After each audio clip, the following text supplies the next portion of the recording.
चर्चा करत होते आणि त्या चर्चेचा निष्कर्ष मला सांगत होते, ही गोष्ट खरी आहे.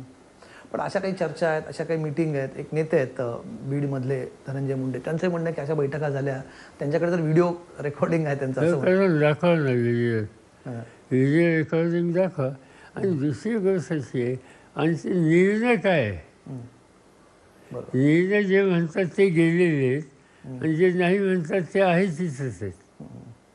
आणि ते निर्णय काय हे ज्या ज्या लोकांना ईडी आणि तत्समवृत्तीचं संकट होतं त्या सगळ्यांची भूमिका वेगळी होतं स्पष्ट झाले. म्हणजे ते त्यांनी लपूनही ठेवलं नाही. एक त्यांचे सहकारी आहेत कोल्हापूरचे, त्यांच्या कुटुंबातल्या एका भगिनीने या चौकशीच्या यातना सहन होत नाही म्हणून जाहीरपणाने सांगितलं की आम्हाला गोळ्या घाला, पण ही चौकशी थांबवा.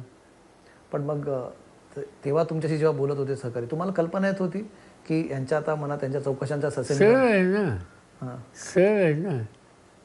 पण ते तुमच्याशी कधी बोलत होते की बाबा आमच्या ते माझ्याशी राहिलं ते मला हे करा, तुम्ही करा, आम्ही अडचणीत आहोत.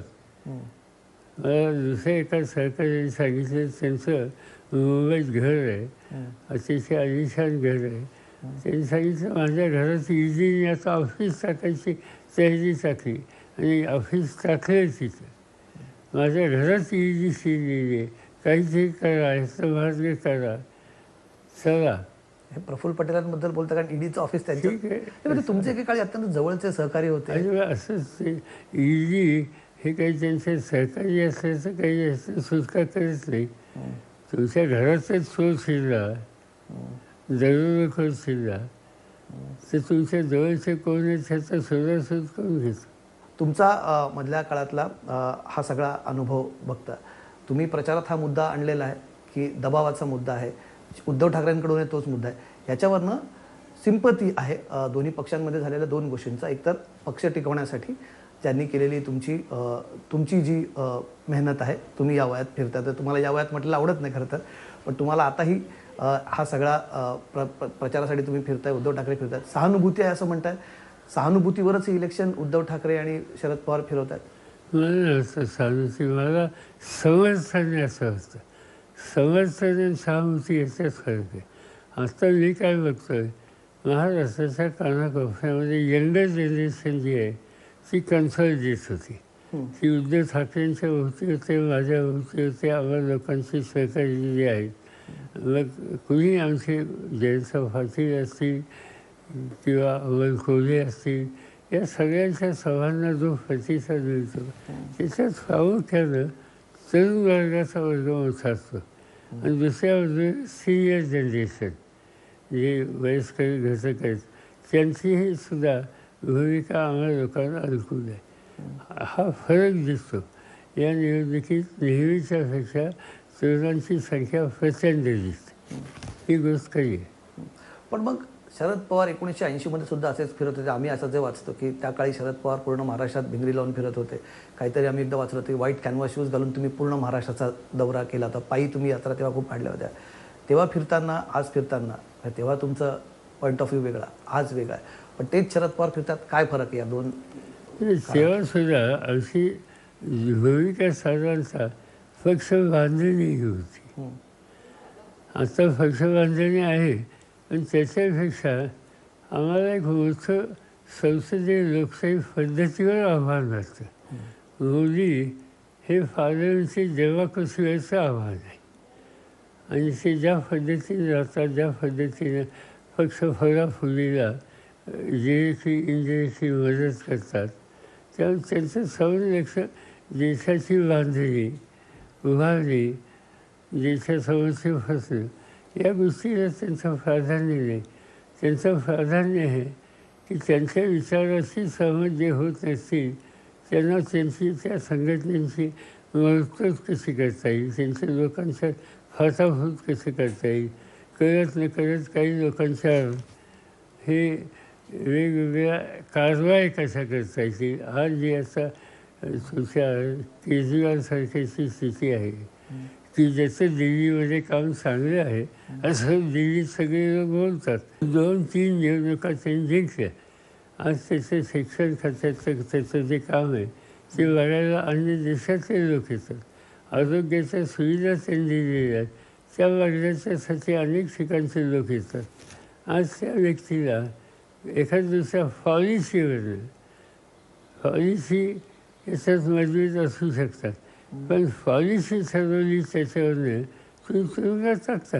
राज्याच्या मुख्यमंत्र्याला किंवा झारखंडसारखं राज्य आहे, आदिवासींचं राज्य आहे, आदिवासी मुख्यमंत्री आहे, आदिवासींचे केंद्र सरकारच्या धोरणाच्या संबंधी काही टीका टिप्पणी त्यांनी केली तर तुरुंगामध्ये टाकतात. महाराष्ट्रामध्ये सुद्धा काही लोकांना तुरुंगामध्ये या पद्धतीने टाकतात. याचा अर्थ काय? याचा अर्थ नेहमीची जी लोकशाहीची चौकट आहे ती सोडून मोदी आणि त्यांचे सहकारी वेगळ्या रस्त्याला जात आहेत आणि ही माझ्या मते संसदीय लोकशाहीला एक संकटाचे चिन्ह दिसतात.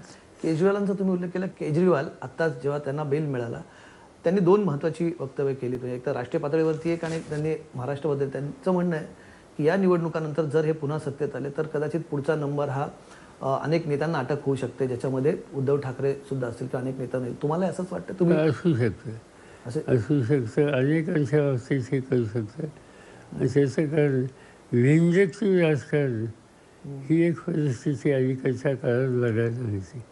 मी अनेक मुख्यमंत्री अगदी अटल बिहारी वाजपेयी विरोधी होते आमच्या, त्याच्यात वाद नाही, पण त्यांचा अप्रोच वेगळा होता.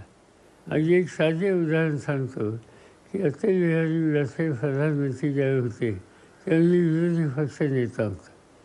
काही गोष्टी अशा असतात सेंट्रलमध्ये की काही निर्णय हे अपोजिशनचा नेता, प्रधानमंत्री, गृहमंत्री वगैरे एकत्र बसून घ्यायचा असतो. काही नेमणुका सुद्धा अशा असतात. मला असं होतं की एक नेमणूक करायची होती. ती नेमणूक करण्याची जी कमिटीचं कॉम्पोजिशन, त्या कॉम्पोजिशनमध्ये विरोधी पक्ष नेता होता, गृहमंत्री होता, फायनान्स मिनिस्टर होते, प्राईम मिनिस्टर होते. आमची मिटिंग त्यांनी बोलवली. त्याच्यामध्ये अडवाणींनी एक नाव सुचवलं, मी दुसरं नाव सुचवलं. त्यांचं भवत होतं, पण एकंदर जी नावं दोघांच्याकडे आली त्याचं संबंध बायोडाटा बघितल्याच्या नंतर अडवाणींचा आग्रह होता त्यांच्या नावात. पण वाजपेयींनी सांगितलं की अडवाणीजी अपोजिशनचे नेता जरी असले तर मेरिटवर त्यांची केस काम दिसते आणि आपण मेरिटचं खरं बाजूला ठेवणं योग्य नाही. त्यांनी माझा प्रस्ताव ॲक्सेप्ट केला. मोदींच्या उभ्या आयुष्यात असं त्यांच्याकडनं होणार नाही. हा फरक आहे. पण ह्या सगळ्या तुम्ही वेंडेटा पॉलिटिक्सचा आता उल्लेख केला. महाराष्ट्रातही आपण बघितलं मध्यकाळात तुम्ही उल्लेख केला की अनेक नेत्यांना अटक दिली. उद्धव ठाकरेंच्या पक्षाचे काही नेते होते, आता त्यांचं उद्धव ठाकरेंचं त्यांनी त्याच्यात नाव घेतलं. तर तुम्ही परत मगाशी हा फरक सांगितला की वाजपेयींच्या काळातल्या आणि आताच्या काळातला. तुम्ही बाळासाहेबांची पण शिवसेना बघितली अत्यंत जवळनं, तुमचे फार वेगळे ऋणानुबंध होते. राजकीयदृष्ट्या भले तुमचं मतभिन्नता असेल. आताची शिवसेना आणि बाळासाहेबांची, कारण वारंवार उल्लेख केला जातो ना की बाळासाहेबांची शिवसेना, बाळासाहेबांचे विचार, तुम्हाला काय फरक जाणवतो? कारण तुम्ही दोन्ही शिवसेना आता जवळनं बघतात. बाळासाहेबांची शिवसेना, उद्धव ठाकरेंची शिवसेना याच्यात काही फरक दिसत नाही. सीच सांगत नाही. या उलट जे गेले ते बाळासाहेबांच्या विचाराशी ही बाळासाहेबांची भूमिका कधी नव्हती. या पद्धतीची हसाफुशीची